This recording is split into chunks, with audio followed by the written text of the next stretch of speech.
These are the best worker pals from level 1 all the way to the end game. In Palworld 1.0, they flipped the script on a lot of early on pals. Many old breeding formulas no longer work, like early Anubis or Lylene, and even spawn points were completely shifted. Which is why today we're going to go over the best worker pals for early, mid, as well as end game, so let's dive right in. That being said, let's get started with the early game, level 1 to level 15. Here is the initial team setup you're going to run with. We're going to have two new pals added with 1.0, which is Palworld and Clovey. Palworld is basically going to be the logging version of the Cativa, so you're still going to hold the Cativa at level 1 for the mining, and then the Palworld will do the logging for the wood. We also have Clovey, which is useful for gathering and planting initially, and also gives gathering work suitability +1 while in your base to all of the others, so actually quite useful. Everything else will go the same: Pangolets or KhrazeGaming for watering and handiwork, and maybe lamb balls for wool farming. Then at level 10, we're going to immediately jump straight to kindling level 3. There's an Incineram level 10 right here underneath the windswept island watchtower, conveniently also very close to my first starting base. It's going to be summoned by one of the syndicate goons, so it's easy to take down, but it gives you immediate access to kindling level 3. This is the earliest kindling level 3 you can get, by the way, besides Arsox, who is a level 15 boss and a little bit further away. Similarly, you're going to want to drop in any of the early on dungeons, even the ones close to the windswept island, and there are many tentacles starting at level 10. They will give you access to level 2 watering right away. And they also reduce the ore weight in your inventory by 80% by default, which is absolutely crazy. From this point on, it's the usual. We're going to use Tombat, level 3 in mining. This is going to be a nocturnal creature, so it doesn't need any sleep or very little of it. I think the spawn rate also changed slightly. I'm finding a lot more in the windswept islands compared to some of the earlier parts of the region like before, so grab them from here. They seem to be very abundant in this location. And finally, an Eikthyr for the level 2 logging, again to upgrade from our previous Palworld. And here is a better view of the ones we added on top of the previous team, in case you want better visuals of what to hunt next. And this is going to help with your initial setup from 1 to 15. Of course, you can change some of the things around and maybe focus on some other water pals if you want to, but for the time being, these are the closest to some of the starting bases and the quickest to capture.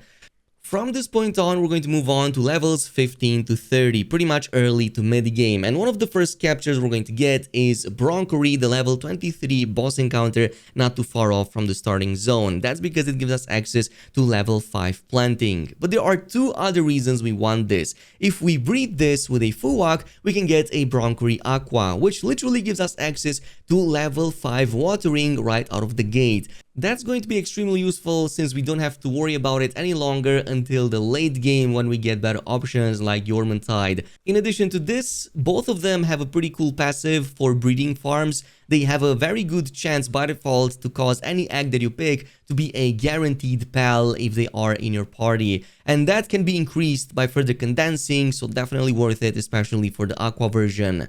From this point on, while still in your level 15s to 30, you're going to head over to the first Pal Sanctuary. We're going to aim for the next following pals. One is going to be Lunaris. She actually spawns over here. She comes with handiwork level 4, so it's going to be extremely useful for at least 10 levels until you get something better. On top of the fact that she even increases your carry capacity by another 300 and even gives you the homing effect when you throw your spheres towards pals without even having to have that upgrade. So she couples extremely well with somebody like Tentacle to make your carry capacity much better. While you're still in Sanctuary number 1, still be on the lookout for Elgrove. He's one of the new pals added with 1.0, but he's actually pretty amazing at this stage. Comes with level 3 into lumbering and transporting, so that saves quite a lot of headache. Then there's going to be Grisbolt, an absolute S tier. Electricity generation level 4 will come soon enough after this, starting level 30, so you will need that, but it's also excellent for transporting and a bit of handiwork as well. Finally, there's also going to be a bunch of Veilats in the region, starting at level 20, solid all-arounders for planting, gathering, even handiwork and medicine production. A few levels later, you can totally replace this by Petalia, by the way, but just keep in mind that she's no longer going to be part of the breeding formula to get her into Lylene. By the way, her passives into planting will boost suitability, and yeah, it pretty much does everything Veilat does, but better. Besides this, if you are level 30 or close to it, technically speaking, you can immediately go for Blaze Howl and replace your tier 3 kindling with a tier 5 kindling, which is obviously much better, and you're pretty much golden for the first 30 levels. Once again, here's a quick look at everything we've added in this stage to make our team that much stronger. Next is going to be level 30s to 55, and this is when you're going to notice a lot of new pals or existing pals that got upgraded to now be kind of like the lower versions of some of the high-end bosses. One of the best examples of that being Verdash, which we can get from his boss arena at level 35. This is going to be kind of like the early option of Lylene. It's going to give you 4 into planting, 5 suitability into gathering, even some very handy level 5 into handiwork, which is going to be the best for at least like 5 to 10 levels, and especially until 55 when you can get Anubis. On the way towards the next desert region, by the way, you're also going to want to grab the Wumpo Botan from his boss encounter level 38 here by the beach. He's going to be the best option for transportation for quite a while, giving you a level 5 into that right out of the gate. Now, since I spoke about Anubis previously, there's actually now a new pal that comes in earlier than that, and it's kind of the smaller version of Anubis, and that's going to be Sekhmet. You're going to find her in the desert region up north, especially during nighttime, and she's going to also have the same handiwork 6 that Anubis also has by default. Now, she also has an additional passive that kind of works great with Anubis. If you also have him in the team, she increases the work speed of Anubis whenever he's doing any handiwork related activities. So you can actually have one Sekhmet and at the very least one Anubis and kind of complement each other. From this point on, Anubis will only follow at level 55, and like I said, unfortunately, there's no longer low-level breeding formulas, at least not as far as I can tell. Also, while you're still in the levels 30 to 55, you may want to head over to Mount Obsidian and also grab the brand new pal called the Moldrum.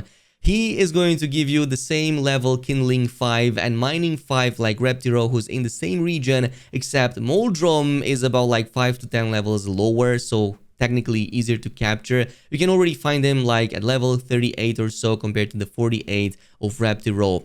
Reptiro's passive will still, however, have an advantage. It's been remade so that it reduces the weight of all the ores in your inventory, which can be very helpful if you're moving a huge stash between bases. Now, if you're also planning to breed pals extensively, you will also want a Broloha, and luckily enough, level 33 ones start to spawn very close to the starting location, basically in the same way we also got to the Bronchery. It's just that you need to be at least level 30, because they really deal a lot of damage, but this is going to make the production speed of breeding farms way quicker, especially once you fully condense him. Similarly, if you want to keep the sanity around your base at all times, you will also want to grab a Shroomernoct. They tend to spawn around level 40 over on the Sakurajima Island, but are totally worth it. You even have extra passives that make sanity drop even lower on top of the passive he already features. Which brings us to the late game, and that's going to be level 55 to 70, basically the last step before we move on to the true and new endgame of level 80. But from 55 to 70, we're gonna have a lot of familiar faces. In the same Mount Obsidian, we can already find Astigon, Noclem, and Blazamut, which pretty much handle the best when it comes to transportation, mining, and even a little bit of kindling. Specifically, I recommend Astigon for the mining. He's going to be a Dark Pal starting level 55, and he can mine things day and night, so he's going to be the best option for now. Noclem is going to be literally the best transporting pal in the whole game. It starts at level 7, so he's going to be your default carry for that, but you can also take Blazamut, also does fine in mining as well. We're going to also head over to Sakurajima Island around this stage and grab Lylene. She's going to be around the same boss encounter as Lylene Noct, but she's basically going to be one of the best planting bosses in the game. 7 into planting, 6 gathering, and even has medicine production, so you can literally hold her off until you hit level 80 and get something better, or well, close to it.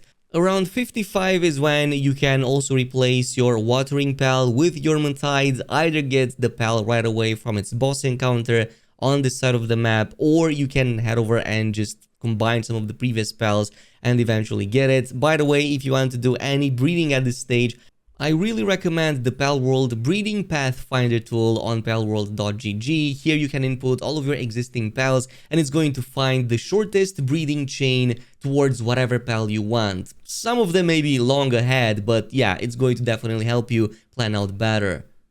Technically, you can also combine your existing Jormuntide with a Blaze Howl that you got at level 30 and immediately get Jormuntide Ignis. This is going to give it to you about like 5 to 10 levels sooner than if you were to get it from its new location over in the Faybreak Island. I think that is the much better option since chances are you're going to already have a breeding farm by this stage.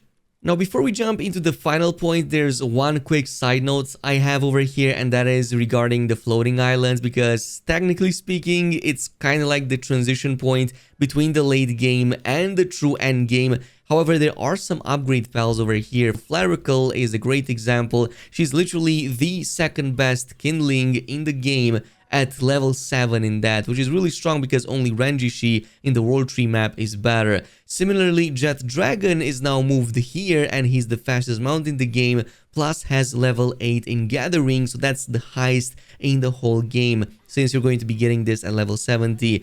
Plus other convenience spells like, for example, Ophidia, both having planting and watering at the same time, which can come in handy if you want to save on some pal slots and not go with both of them separately. Just wanted to showcase that because it's also an option along the way. And finally, this brings us to the true best pals in the whole game in the end game, specifically capturing them between level 70 to 80. The overwhelming majority of these, if not all of them, are pretty much in the World Tree map, newly added with 1.0. Also, a big disclaimer, it's not that they're technically much better than the existing ones that you got between level 55 and 70, it's that they have a major advantage when it comes to the work suitability they have by default, which is typically level 8, meaning that you need to condense them less compared to their previous counterparts. Just to give you an example, Renjishi is the best kindler in the game. It starts with kindling level 8 compared to the level 7 that Jormuntide Ignis has, meaning that you only need 2 levels of condensing to get to the max of kindling level 10 compared to Jormuntide Ignis, who needs 3. You're going to find him, by the way, on the eastern part in the red forest, basically on the World Tree map. Then we're going to have Solan. She is the best handiwork in the game, starts with level 7 into that work suitability, and unlike some of the previous ones, she's not a boss, so you can easily find lots of them, especially around this region in the World Tree map, southwestern side of the map, around especially this forest area, but also closer to some of the water. For mining, technically the best is going to be the new dragon Aegidron, and he starts with level 8 into mining. He only has that, by the way, although I'm not sure I'm ready to sacrifice going maxed out with Astigon, simply because that one is a dark pal, meaning that he's capable of farming 24/7 around the clock without needing sleep. This is not going to be one of them, so pick your poison. He's going to be found on this side of the map, also in the World Tree, if you're planning to go with it. Our watering hose, Jormuntide, also gets replaced by a different kind of snake, I guess, which is going to be Xiaolong, and it's going to start with a watering level 8 suitability right from the get-go. You're going to find them mainly around this region of the World Tree map, around the center, southern part of it, especially around the temple area. An interesting change is that to Orzerk, because he got his spawn point moved into the World Tree map and now he only spawns starting at level 70, but he also got a massive buff. He's now going to be the best electric generation in the game, starting at level 8 suitability in that. Then we're going to have the 2 new story bosses, Dandylord and Sylvans, both of which you're going to find in their specific boss arenas. Sylvans starts with level 8 into medicine production, so he's the best for that. And then Dandylord has 8 into planting, so if you want somebody to plant back at your base, he's going to be the guy for it. Interesting enough, Jet Dragon also got changed in its spawn place and now is a level 70 to 80 encounter, and he's going to now have a level 8 into gathering.